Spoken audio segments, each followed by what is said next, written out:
This is the last couple of days on the site, and of course this is when the exciting stuff always starts to pop up. The head on this particular piece is still intact. That's what makes this such a splendid piece.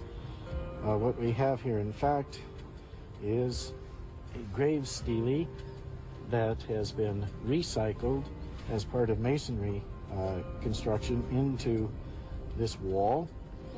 It would have originally been set vertically.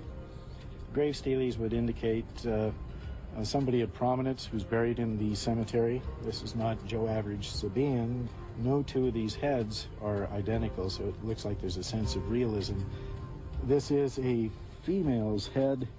I'd have to have our specialist look at the inscription to give us a full translation of the individual's name. Was this a queen? We have quite a few stelae like this from the cemetery.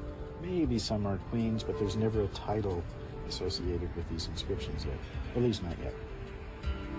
Once again, the team is tantalizingly close to putting a face on the Queen of Sheba. We'll get in trouble here any second. As if in answer to Bill's questioning, the spirits of the desert rise once more.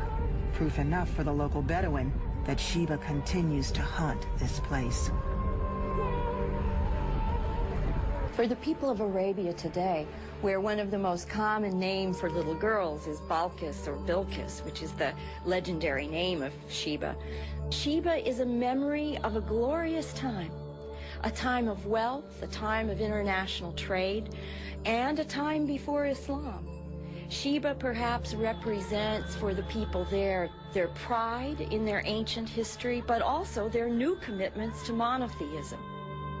One of the exciting things about the archaeology of this sanctuary is that if there is a way to solve this riddle, it almost certainly will be from the discoveries made at this site. Bill's discovery indicates that royal graves may well be found in the vicinity of the site.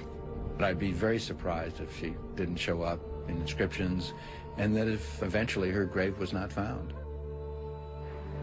Just like her brother before her, Marilyn's efforts to excavate the ruins of the Maqam Bilqis have yielded invaluable new information about the Sabaeans, a civilization that, as her brother Wendell rightly suspected, was contemporary with the biblical King Solomon.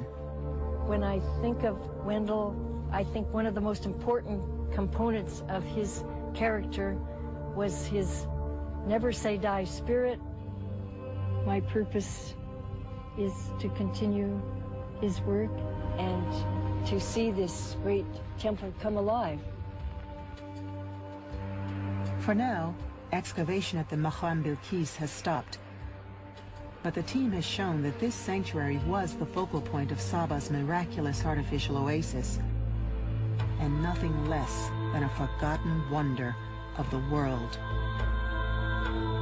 The team's findings suggest that the real Queen of Sheba would also have been this sanctuary's highest priestess, the chief supplicant of the fertility god, Al-Maka. And it is now apparent that a Sabaean monarch would have had a powerful motive for undertaking such a perilous journey to meet Solomon in the 10th century. Trade was Marab's lifeblood. That this monarch was a woman is highly likely. She lived in an era when women often became rulers in Arabia, and the sheer number of ancient sources to mention a queen is compelling. But without her real name, much about this queen remains mysterious.